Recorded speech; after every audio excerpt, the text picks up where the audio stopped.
This podcast is brought to you by the Washington State Department of Health. As we continue to listen, learn, and grow, we are amplifying Black voices and perspectives in an effort to start a new COVID-19 vaccine conversation. We're sharing stories intended to help us navigate this unprecedented time together and to co-create solutions in support of the Black community. Hear these stories at weconsiderwa.org.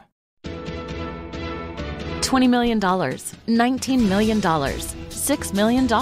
These are all awards recovered for clients of Phillips Law Firm. To win big, you have to fight big. And Phillips Law has been fighting the too-big-to-fail insurance industry for decades. Not every case will have a multi-million-dollar outcome, but Phillips Law will fight just as hard to recover the outcome you deserve. If you or a loved one has been injured in a car accident or on the job, call or click today at 1-800-JUSTICE or visit justiceforyou.com. Hey, this is BJ. Thanks for listening to our show's podcast. If you're a fan of all things geeky, you should check out my other podcast, BJ Shea's Geek Nation. We have new episodes every day, and you can check it out at bjgeeknation.com. Your driver's license is important so you can get back and forth to work, get your kids to school, and back and forth to daycare. If your license has been suspended because you can't pay your tickets, you can't do any of those things. Let's talk about Chapter 13 bankruptcy. You may have heard the tickets cannot be discharged, but they can be dealt with in a Chapter 13 case. Why not come in for a free consultation? The chapter you choose will make all the difference to your getting back, legally, on the road. Let's design a plan to pay off your tickets and restore your license immediately. I'm attorney Travis Gagne. Please contact me today at choosetherightchapter.com. That's choosetherightchapter.com.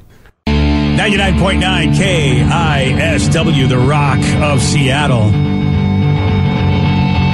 Well, it's a geek's world, man. It's a first edition of Harry Potter and the Philosopher's Stone with some errors and signed by author J.K. Rowling is being sold in a private sale, and a lot of folks believe it's going to go for about maybe even over $250,000. Nice. Damn it. Yeah. I only have $150 to spend, guys. Sorry. It's not going to happen. This guy's name is Mark Wilshire. He's a rare books specialist, and here he is talking about it. There were a few things that they seem to get wrong in the book production. On the back cover, for instance, philosophers, which of course is quite a key word, it's a word in the title of the book itself, is misspelt. Also on page 53, in the list of items which pupils are asked to take to Hogwarts with them, one wand is repeated twice. And on the copyright page itself, though this isn't distinctive to the first printing only, J.K. Rowling, as she's come to be known, is Joanne. How crazy you spell philosophers wrong when that's part of the name of the book. Yeah.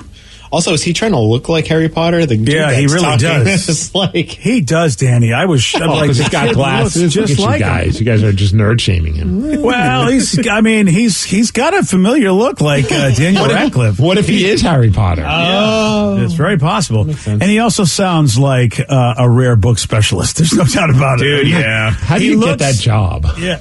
And he's very young, considering, like, the idea he's a rare book specialist. I expected this to be a much older dude, but he does look like a relatively young Harry Potter, like in his 20s. Well, maybe like the Wiltshire family, or like it's like a generations of rare book specialists. So he learned at a young age. That looks rare. All right, I'm a specialist. At a young age, I found out that I spoke in a very boring fashion, and therefore I thought I should talk about misspellings. What do you want to sound like? Bro, you won't believe the rare book I just found. That'd be amazing. That would be fantastic to have him not sound like a guy that wants to put me to sleep. Like, I don't even, like, at this point, I don't even care. I know it's worth $250,000, but pal, you make me not even care. Yo, this book is bonkers. Look at it. A bunch of spelling errors. Yeah. It's the goodest book I've ever seen.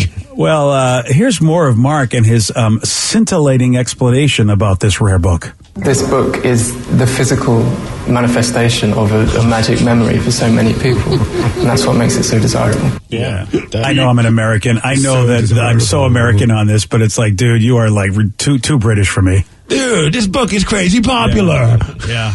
It's super rad. Yeah. It's the dopest book you'll ever see. Wow. It's funny because when I first heard about, I got into Harry Potter when I was in 7th grade, and that was like the Sorcerer's Stone, the first book. And I remember when my mom bought me the book and everything, and they were saying that the first editions of those ones went really for a lot of money, and I was like, but they were like, it has to say Philosopher's Stone, and I was like, dang it, I got the American version. So what happened? Why did it become a Sorcerer's Stone and not a Philosopher's Stone? Because it sounded cooler. We here in America don't know what a Philosopher's Stone is. They do in England, and so it it didn't, they understand what that term means, but we were like, I don't know what a Philosopher's Stone is. And so they were like, all right, it's a special stone that's like a sorcery thing. So let's call it a Sorcerer's Stone. Since because Philosopher's Stone we would have thought, what do you mean? Somebody is just talking about Rene Descartes as opposed to something magical. So that's why they changed it in America and called it a Sorcerer's Stone, because we would have been like, what the hell's a Philosopher's Stone? I'd have the same response. What the hell is a Sorcerer's Stone? Well, it's the stone of a sorcerer, at least, right? It's like, it's Harry Potter and the Sorcerer's Stone. You're like, all right, I know what a sorcerer is, and the stone must be a special magical stone. But if I said, "Hey, Steve, would you, right. would you buy the book as a kid?" It wouldn't excite you. It doesn't sound as fantasy-ish. Yeah, exactly. I can understand what you mean. Yeah. So that's because again, us dumb Americans, they had to change it for us. That's funny. I didn't know any of that. I feel like Harry Potter probably because of the movie and also the books that increased the amount of people wanting to read books recreationally at a younger age. Oh yeah, you know what I mean? Like someone like Danny's age when you were like a teen. Maybe would have never thought about reading books. Me that too. got you into reading books. That was 100%. It was all Harry Potter, and it was so funny. I didn't even start reading it. It was a teacher our literature teacher, who read it to us, and for the first 10 chapters. I didn't even it was like not really paying attention, but then all of a sudden something just grabbed the entire class, and we were like begging her to read more, and that's when I was like, "Mom, I need the book," and that's for the next. I don't know, what was it, 15 years? I would be at the Harry Potter book releases and read it from cover to finish in and these 2 weren't days. Small books. These were just monster books. Yeah. I don't know anything about it, but I know my wife has all the books, and it's a lot of them. It's definitely easier writing, therefore easier reading. That's because I'm not a big reader myself, so I also got hooked on the books only because Joey's grandmother got them for him, and he had no interest at all. He was just he thought he would love it. I was like, you know what, you can get him, Grandma, get him the new Harry Potter book, because that's what everybody's talking about. Joe will probably dig it. And Joe was like, no, I don't care. So Joe, I read it. Did you think he would dig it because he was into Magic the Gathering and? Yeah, I thought that, he's definitely like the fantasy world, so I thought he'll probably dig this, and it just did. Frankly, I think it was too juvenile for him. That's my opinion, is that he just thought, you know what, I'm into, I showed him Starship Troopers when he was 8, so I think he was into much more adult stuff. Too highbrow. Dude, I didn't get the appeal. I'm like, all right, so it's this dude, and he goes to a school. He rides a broom. He rides a broom, and he sucks at doing stuff, but he's got a scar, and I'm like, what is this? Well, scars are cool. Yeah, chicks dig scars, man. I don't know, though. I think maybe the fact that my dad liked it so much made me like it less. I can respect that. There you go. You don't want to like what Dad likes. Well, yeah, and the fact that he beat me to finishing the book, and then he'd be like, Joe, you got to finish the book so we can read it. And I'm like, don't pressure me, man. Yeah, right. I'll do it on my own clock. Yeah. I'm rebellious. Video games had much more allure anyway. I mean, it's hard, and it was hard to get, I know because I love video games myself. It's hard to go, hey, dude, put down that amazing, awesome new console game and look at these pages about a kid with a scar. I knew I was fighting a losing battle. I was too busy playing Star Fox 64, Steve, shooting aliens, man. Yeah. I can't argue with you, Joe. I mean, look, I did the same thing, so. Did you ever get into Star Fox 69? That was a good one. Wow. Only when the internet came out. Is there any time you will not be appropriate with one's children? Inappropriate. Is there any chance at all He's that's a going to grown man. I can have grown man jokes with him. When he was in his 10s and the 11s, did you play Star Fox 69? We would have been arrested if we played that version. No, clearly it took several years for them to get up to number 69, so he was an adult by then. Yeah, he still had 5 more years. Right. Yeah, or maybe, give or take. I mean, I had to play Star Fox 66 and 67 and 68. Yeah. Who knows how? I mean, it take a couple years to put out these video games. It's true, it does, yeah. All right, well, thank you for that lovely story of the Star Fox series. I don't know much about Harry Potter other than the ride, and the ride was fun. I have to say that. I really enjoyed the ride. Is it Universal Studios? Yes. Yeah. It's the hero's journey. If you know Luke Skywalker, you know Harry Potter. I mean, if you know Cinderella, you know Harry Potter. I mean, it's the hero's journey. Where, they get to be, they're treated like crap by everybody, but turns out they end up saving the whole world. Or they end up being cool. I remember one time when my wife was looking into what grad school she was going to go to. I think it was Seattle University. It might have been a PLU. One of them. All these all these people were just like out on the field or in the grass, like right by one of the buildings, and just running around playing something. Like, what is going on? I asked the person who was giving us the tour, like, what's going on? Like, oh, it's every Monday, everyone comes out and plays Quidditch. Is that what it's called? Yeah, that's right. Yeah. And I was like, oh, you can't go here. It's clearly just a bunch of nerds. I'm kidding. Yeah. It was crazy, though. I watched it for a little bit. Like, I don't know what the hell they're doing, but it looks very intense. Well, there's a movie with Owen Wilson and Vince Vaughn called The Internship. And I remember that movie. That's fun. They get the internship at Google, and that's like one of the tests they have to do is play Quidditch, and they're just both like, we don't know what this is. Like, that's right. I forgot about that movie. It's a great movie, and it's funny to watch them play, and it kind of makes you want to play Quidditch. Dude, well, go to the campus of one of these schools around here. The people were doing it. There were a couple of them that would have like little intramural leagues and stuff like that. I remember reading about that. So how do you play it then? Like, I mean, don't you have to fly? Well, you just have to KISW. You do in the book, yes. Yeah, you pretend on brooms. Yeah, you have to hold your broom between your legs, and if you drop it or something, that's like you fell off your broom. Okay, yeah. Is there a ball? There's a bunch of balls. There's the quaffles and the bludgers and the golden snitch. The golden snitch. Yeah, I remember that one. Yeah, boy, you're so happy you asked, aren't you, Steve? The quaffles. The quaffles. Yeah, don't watch out for the blue quaffle. Don't look at the blue quaffle. Okay, come on. I'm not Googling that. Don't Google the blue quaffle. It's very important. Well, there you go. The first edition of Harry Potter and the Philosopher's Stone, they say, is going to go sell for over $250,000. Congratulations to whoever has that.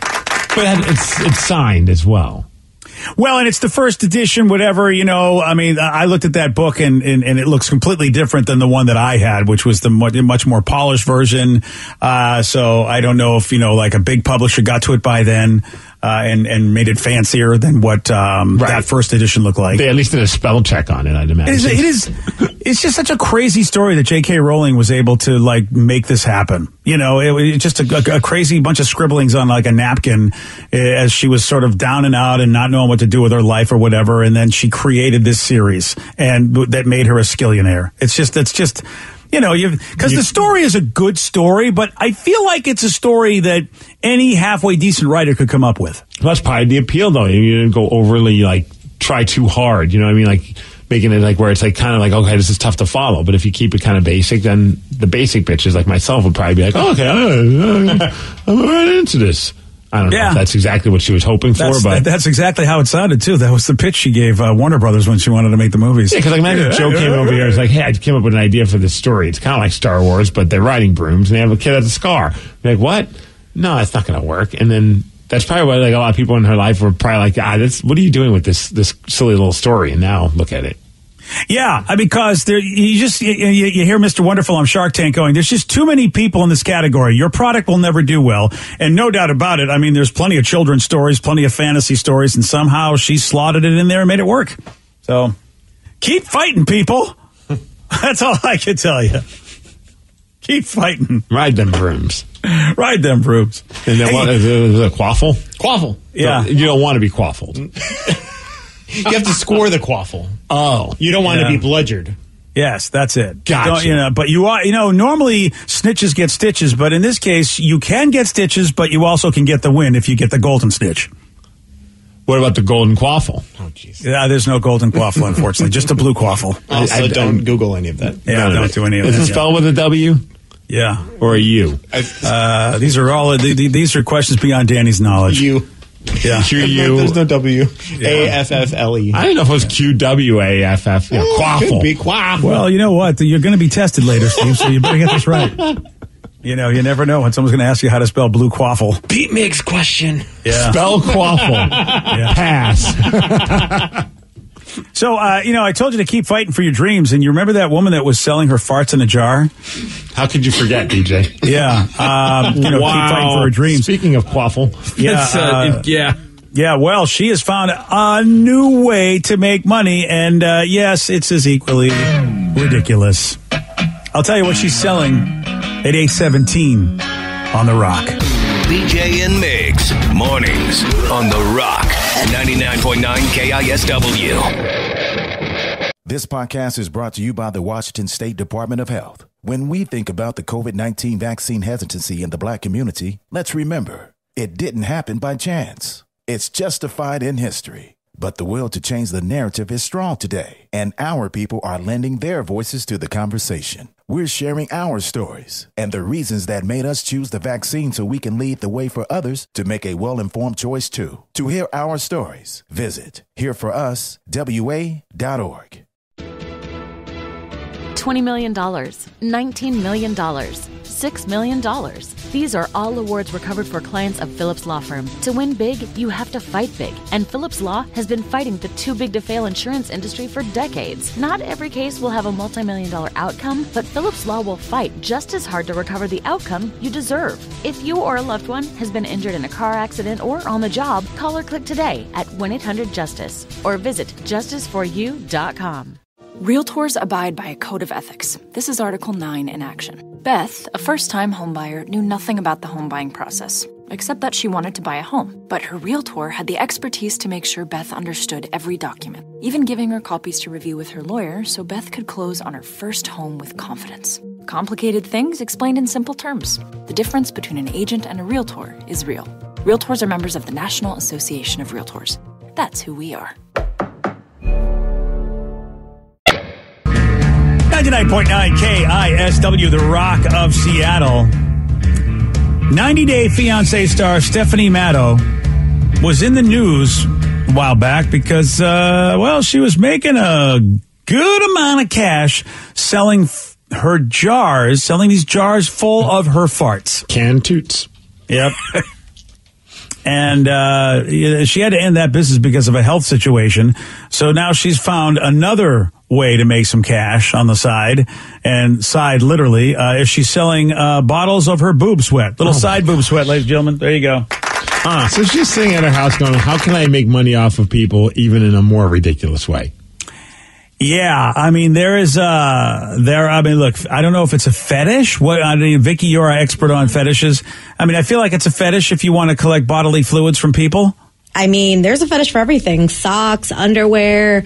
I've seen some women sell, like when they remove their makeup, the little pads they use to clean their makeup, they sell those for money. Do you think it's they want the actual product, or they just want the connection of communicating in a transaction with this person that they find attractive? Both. Okay. Because I was just wondering about that. Like, is it like, do they actually want the boob sweat, or is it they just want, because sometimes you see like in with like anything, like game used gear, or like in wrestling, some people buy like people's wrestling, like their used, like, wrestling gear. And sometimes you got to wonder, like, why are they buying it? Are they buying it because they're a fan of the person, or there's like some kind of like, ooh, I've got something that they once wore? I think it's like that collector's item thing, like, hey, a show off item. But some people definitely have obsessive tendencies, whether, too much or just enough to where it's sane or whatever. But to each their own. If, she's doing it and people want to spend the money, why not? No one's getting hurt in this situation. No. But I mean, it's just such a weird thing to be like, I want the sweat in a jar. Well, like, I mean, I've seen commenters, and it always cracks me up, and I've had people comment this on my stuff. They're like, I want to drink your bath water, and people have sold their bath water.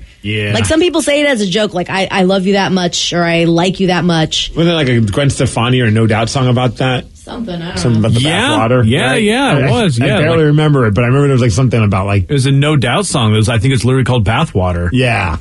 Yeah, well, here's what I related to is that when you are in the mood enough as a dude, you say some things that you go, you wouldn't say that if you weren't in the mood. Like, you wouldn't want to go, you know what, I could do blank or what I wanted. Mm-hmm. And so this seems like an extension of that. I feel like there is arousal involved with this, but I could be wrong. But I just feel like with every fetish, isn't there some sort of a connection to arousal in some way?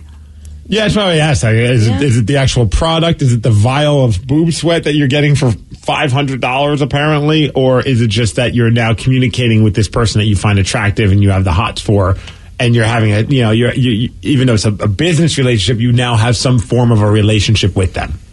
That's it, yeah. And that is, but if arousal isn't part of that, I don't, because I think you could just chat with somebody, right? Like, you could, if you want just that connection. But I think you maybe need both. I think like, you want that connection, but you also have arousal tied to it. But I also think there's some people out there who convince themselves that if I spend X amount with her, she's going to be more willing to talk to me, regardless of what it is. I mean, it could be if I buy 3 vials of her boob sweat, she's going to love me. Yeah, that she has a reason to talk to me. 3 vials? Which is stupid. You got to go at least 6. Yeah. Oh, jeez. But that makes sense. I can see the love part. Like, you know what? She will romantically love me maybe if I do this. That makes, I mean... Does it make sense? No. It does as a dude. As a dude, I'm a dude. Sense. It makes no sense to me. No. But as a dude, you know that if I do A, B, and C... maybe she'll love me. Like, we all have that in our brain, but the A, B, and C here is different than what your A, B, and C is, Steve. But all dudes know that maybe she'll like whoever, if you're attracted to somebody, maybe this person will like me if I do A, B, and C. This person is just like, if I buy the boob sweat, she'll love me. Whereas Steve will be like, just maybe I got to buy you a drink and be nice to you. I mean, you know what I mean? If I was that person trying to say that out loud again, and tell me what you really think. Like, do you really think someone will fall in love with you because you paid $500 for their boob sweat?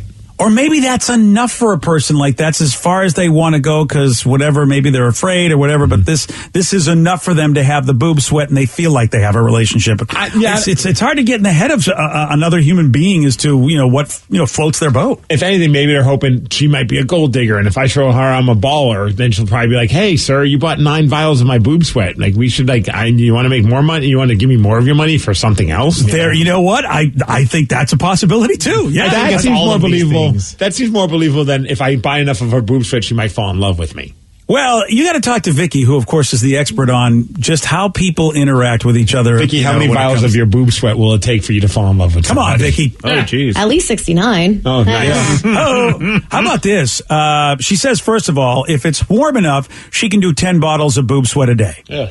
And summertime is the best time for her, then. Right? It's just money-making time. She's selling these bottles for $500 a pop. I know. That's $5,000 a day. And they're not bottles. Like, when you say bottle, I was just assuming, I don't know, like a bottle, like a water bottle. But they're more like little vials. Yeah. Oh, really? I mean, I guess it's a bottle. That makes sense. I mean, it's boob sweat. What else are you going to get? Can you actually see the sweat in there? Is it like a liquid or? Yeah, it looks like water. All right, so it does. Okay. Interesting, though. What if a scientist gets this, they extract something from that and start cloning her? Okay, you're watching too much Witcher. I might be. Yeah, See, I think I've been doing the wrestling thing for too long because I'm all of a sudden thinking like a carny, and I'm like, oh man, all I could just do is just buy some water bottles and just like fill them up, like maybe pour a little salt in there, so like just in case. A little bit of onion. Something. And just be like, yeah, totally my boob sweat. Here. Like, I crank out like a billion of these. I'm sure she probably has like videos authenticating her. Yeah, you can have one video and say, yep, that's your video. You don't need to know that same video has been sent to 5,000 people. All right. Sounds like Steve's going to start his own OnlyFans. If you want to scam this, but I think once it gets out, you're over. What is the Better Business Bureau going to come out of? Well, just saying, buddy. I mean, put the work in if you want your $5,000 a day. That's all I'm saying. I started going down the rabbit hole. This woman is making money hand over fist. Like, she's started her own, basically, OnlyFans called Unfiltered, where it's like another OnlyFans. But I guess it's like a lot better than it, supposedly. Oh, really? So she's got her own site that you can sign up and be part of, and do your own stuff. She even joked. She's like, in one of them, it's like, when you're tired of taking 20% out of your fart jar earnings and giving it to somebody else. Like, she wanted to make her own. She's her first female-founded, her own subscription site. And join mine, and I'll take 15% of yours. Yeah. Which is less than 20. Yeah, right. Yeah, I'm wondering how much she takes. I mean, if she takes anything, it's a great deal for her. But if it's less than 20, like Steve said, that's a great deal for anybody else. Oh, I'm sure she's going to join. Vicky, you got to join. I got to try it. All right. Oh, no, yeah, 15% they take. There it is. You called it, dude. Wow, when you get tired of taking 20%, I'll take 15. Right. You know what? Undercutting is it's the Amazon way. She's doing it. I'll screw you over less. Yeah. So I'm still going to screw you over. Well, I mean, she is. If you don't have to do anything but just like go to her site, and if she's doing all the work and the hosting, I suppose it's worth something. It's not, she's, good for Stephanie. Selling boob sweat, and other people sell their boob sweat or whatever they want to sell on there. And hey, congratulations to everybody involved. You like flavored sodas that way.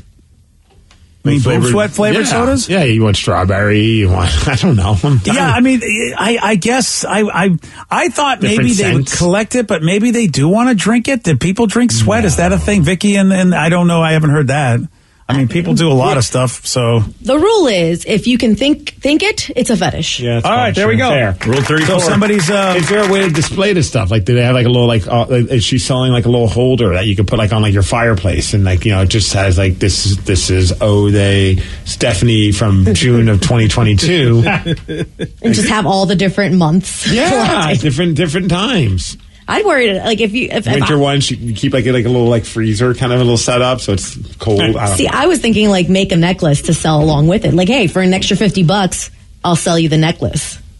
I mean, I'm guessing that's probably gonna be next. Oh yeah, I wouldn't be surprised. So it says as a dude, this sounds like the same thing that with the guys that go to buy a bunch of stuff for a stripper, thinking that hopefully they'll eventually like them.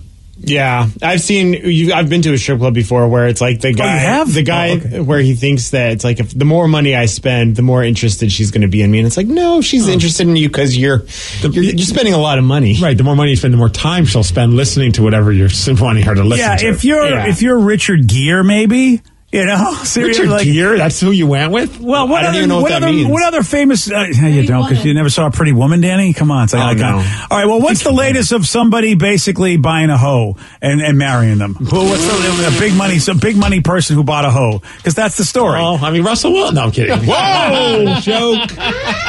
Wow. Someone's still the angry ex-girlfriend. So bitter ex-girlfriend. Any chance I can to crap on Russell Wilson, I'm going to do it. Sierra doesn't deserve that. You're right. That's why I stopped myself. You don't know I was going to say Russell Wilson. I said Russell Will. I could have been saying Russell Russell Wilheimer. Yeah. That guy. Yeah. He's a very successful Jingleheimer Schmidt. Yes, that guy. Car racer. Russell Wilheimer. Racing cars and buying hoes. Russell. All right. Yeah. Well, anyway, the analogy, Danny, since you don't seem to know about good movies, is that, if you have big money, sure, you could probably walk into a strip club and maybe, show that stripper that you have enough money to take her off the stage, right? Yes. In a fantasy world. Yes, but Chuck that comes in there wearing like some ratty looking sweatpants is not that guy. Yeah. But see, that's the whole, that's the whole idea is that Chuck is trying to look like he's a somebody when in reality, it's like, dude, you gotta. Chuck's living at home with his parents because he can't afford rent because he spends it all on the strippers. Fair enough. And it's like that whole idea of like, let me save a stripper is so dumb because she's making a crap ton of money. She doesn't need your help, buddy. Well, is it saved? See, I'd go in hoping to be saved. And be like, yeah, you pay all the bills. Yeah, right. I'll be the stay-at-home husband. I'll iron your thongs. Yeah. Yeah, I never thought I was saving a stripper. I thought, here's a woman who basically is giving me what I want. It would be great to have her and be in a relationship with her. Because my problem was I never knew how to find a woman that wanted to have sex with me or at least get naked in front of me, which is what I wanted. I never knew how to make that happen under normal circumstances because I was so awkward. So you go to a strip club. Well, you went to grocery stores and you're like, that's not where you go to ask people to do that. Listen, there are melons there, Steve. I just figured. Oh, jeez. Hey, you want to see if this is firm? But when you're a dude trying to find a way, you walk into this place where, wait, you pay money to somebody and they're willing to do this and they're happy about it and you're happy about it. It seemed like the easiest way to go about it. And that's why I was like, I could see in my brain, what if I just told her, let's just you and I do a personal transactional relationship like this? Can we make that? That's how my brain would work. Because I was so awkward, trying to get what I want. So it wasn't about saving anybody. It was about, this seems like an easy way to get what I want. And if this is what you want, and this is a great consensual situation, awkward style. And of course, nobody thinks that way but me. From my own experiences, for me, it was always felt like it was like I was living in like a real life hip hop video. And that was just fun. Loud music. Just, scantily clad people. It was just like, this is just like, or like an old school heavy metal music video, like Motley Crue. It was nothing more than that. It was just like, this is just absurd and awesome. See, everybody has their own experience, man. Yours, can be accomplished at the Bunny Ranch if you really wanted to do those. Well, you know, Steve, I've often been a proponent of the idea that I don't understand who's harmed if it's consensual. That's my thing in life, especially when there are bigger crimes out there. I know there's a horrific, there's a horrific side to it that is completely illegal, and no one's for that. But right. I mean, that's an extreme jump that people go on, and I hate that. I agree. Yeah, human trafficking is horrific. That happens on a level that really is not always sexual either. I mean, human trafficking is a horrible problem. You see the signs up at SeaTac Airport all the time that, I go in the bathroom at SeaTac and I see that sign and I go, wow, there are people being flown into SeaTac that are human trafficking victims. Like they're being, like it's a stop off point, and then they're going to be shuttled somewhere to be basically given a horrific life, which is why they have these signs up at SeaTac, so that maybe SeaTac can intercede and go, hey, come run to us right away and we'll save you from this horrible life that you're about to fly into. But that's not a guy and a girl, or a guy and a guy and a girl going, hey, I got money. Oh, and you've got parts that I love. Let's do this. That's a whole different thing. And it would be great for awkward turtles like myself. Thank you. One text should have said, did you guys hear about Richard Gere? He's in the hospital right now, though. What? Is it true or a joke? He's having a mole removed. From Brian in Auburn. Okay. I mean, I thought it was a joke, but boy, with the way some of our celebrities have been dropping like flies, I was just like, I don't really. Oh, man. I've never heard that one. He's having a mole removed. It's a good one. That's probably that Danny doesn't get it. I have no idea what you guys. So Richard Gere. Oh man! News. Here we go. Oh, I don't even. Do you want to try to explain this on air? Can you? Did you watch South Park? Intermittently. Oh. I was going to say, did you ever see the Lemmy Winks episode? No. Oh, then it doesn't help either. I'll look it Danny up. is. Don't worry about it. He's not going to get any of our references. Google Richard Gere and gerbil. Okay. Okay, that's wonderful. And the poor guy, it's never been proven that that's really what the guy has been about. Whether or not people want to do whatever they want to do, but I just think it sucks if the guy's like, dude, that's not what I'm into, and yet that's my name forever. It's the first thing that pops up if you Google Richard Gere and gerbil. Yeah. And again, it's under the word fetish. Here, just read the little sentence. I just want to get Danny's real time reaction when he. Yeah. What do you think of that, Danny? Yeah. Okay. Wow, Danny's like, no, it's not a problem. No, it is. I get it now. So now that's why the text is clever. Yeah, I get it. Yeah, there you go. That was big. That was big news. What, 20 years ago? Yeah. So congratulations to us. Here's a good joke. Two gerbils in a pet shop are talking. One says to the other, if Richard Gere comes in here, tell him you're a hamster. See, now it makes sense. I get it. Yeah. Thanks, Steve. Yeah. Pretty woman. Okay. Yesterday, Steve, he did get this one right. The pastry known as the eclair originated in which European country? We just had some pastries this weekend. Ooh, nice. Vegan ones from Tacoma. Oh, fun. What was the question? I got excited. The pastry known as the eclair originated in which European country? France. Yes. Hey, good job, buddy. Got to it. Hey, you did. Amazing. Yesterday, Steve, as I said, he got that right. Today, though, he may not get the questions right, and you have a shot at beating Steve. All you got to do is call 206-421-ROCK, and you'll be playing Beat Migs. We'll do that at 8:47 on The Rock. Today's podcast was brought to you by Travis Gagne, bankruptcy attorney. Here's another question from a listener. How long is a bankruptcy going to affect my credit rating? Of course, most of the time, by the time we're talking about filing a bankruptcy, the credit has already taken a huge hit. Chapter 7 is going to affect it more negatively than Chapter 13. Chapter 7 stays on your credit report for 10 years from the time you file. It usually takes 7 or 8 years for your credit scores to get back into the normal range in a Chapter 7 case. However, your credit will start to recover even in Chapter 7 after about a year. You'll be able to get credit again right away, usually before your case is even over. Chapter 13 stays on your credit report for 7 years and usually takes about 3.5 years for your credit to get back in the normal range. So Chapter 13 will mean your credit gets better much more rapidly. Thanks, Travis. If you have more questions about bankruptcy, you can reach out to Travis anytime at choosetherightchapter.com. That's choosetherightchapter.com. Thanks for listening.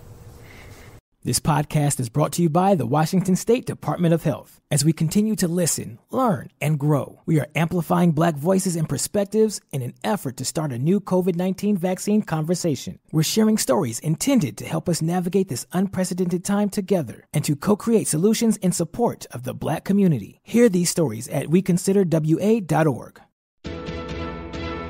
$20 million, $19 million, $6 million. These are all awards recovered for clients of Phillips Law Firm. To win big, you have to fight big. And Phillips Law has been fighting the too big to fail insurance industry for decades. Not every case will have a multi-million-dollar outcome, but Phillips Law will fight just as hard to recover the outcome you deserve. If you or a loved one has been injured in a car accident or on the job, call or click today at 1-800-JUSTICE or visit justiceforyou.com. Realtors abide by a code of ethics. This is Article 9 in action. Beth, a first-time homebuyer, knew nothing about the home buying process, except that she wanted to buy a home. But her realtor had the expertise to make sure Beth understood every document, even giving her copies to review with her lawyer so Beth could close on her first home with confidence. Complicated things explained in simple terms. The difference between an agent and a realtor is real. Realtors are members of the National Association of Realtors. That's who we are.